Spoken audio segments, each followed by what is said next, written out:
Good morning. A beautiful early fall morning, and our first plant today is Snowberry, obviously named because of the white berries. This is a low shrub, usually a couple feet tall, maybe up to 3 feet tall. It's in the same family as honeysuckle, different genus, same family, but I think a lot of people confuse it with honeysuckle, think it's a honeysuckle, and they think it's bad therefore. But this is actually a native plant, likes the understory, shaded conditions, not deep shade, but light shade. So it's a classic understory plant.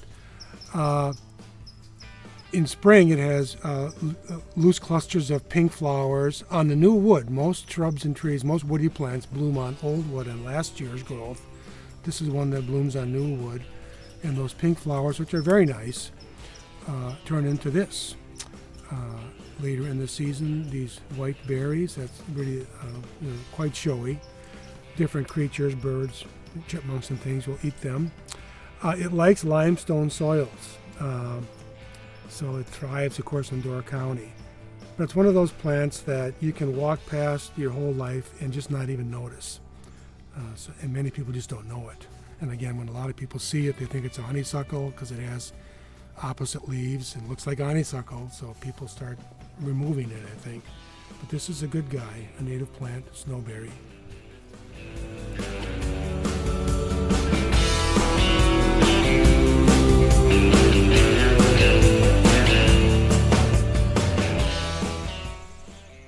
This is one of our several asters, native asters at the clearing. This is Calico Aster, called Calico Aster because some of the flowers have a yellow inner part. Those are called the disc flowers, and some are purple, have purple disc flowers, so multiple colors, hence the name Calico. It's also called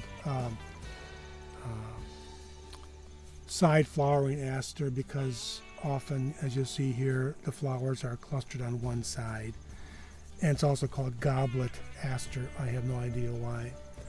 It's a small flowered aster, tiny flowers. I thought for years this was one called many-flowered aster, but this is actually called Calico Aster, a different species with wider leaves than the many-flowered aster.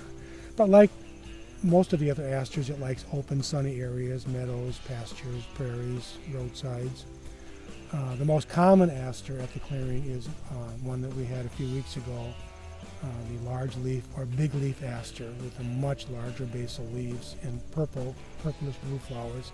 And that is the one that likes the shade.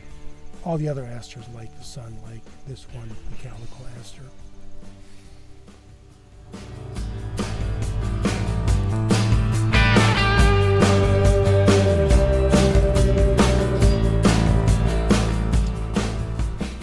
Here we have our second goldenrod of the season. We had Canada goldenrod already, which is the really common one. This is Zigzag Goldenrod. Zigzag because of the way the stem zigs and zags from one node to the next. A lot of plants do that. This one got lucky and got the name. A lot of people don't recognize this as a goldenrod. It has much larger, wider leaves. A different kind of a flower cluster, narrow, looser, but it is a goldenrod. And again, because it's a goldenrod, some people assume that it causes her hay fever. It does not. Goldenrod pollen does not fly around in the wind. That's caused by ragweed. And this is also different from the other goldenrods in that it likes the shade. This is an understory plant in light shade, and that's why it has these wider leaves, because it has to have a more leaf surface to capture sunlight. So unlike the other goldenrods that are out in the meadows and pastures and roadsides, this one's in the woods. But a beautiful plant with a great name, Zigzag Goldenrod.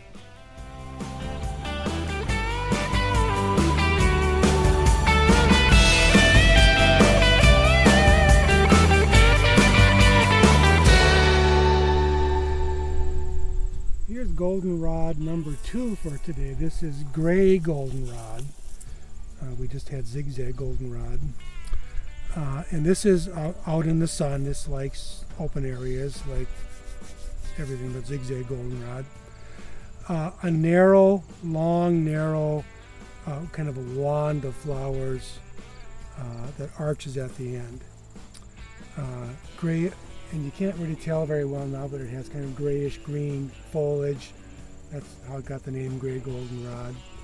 But a much different inflorescence. That whole cluster of flowers botanically is called an inflorescence. And there's a much narrower one than Canada goldenrod. Anyway, and not as common, but you see it poking up here and there. Gray goldenrod.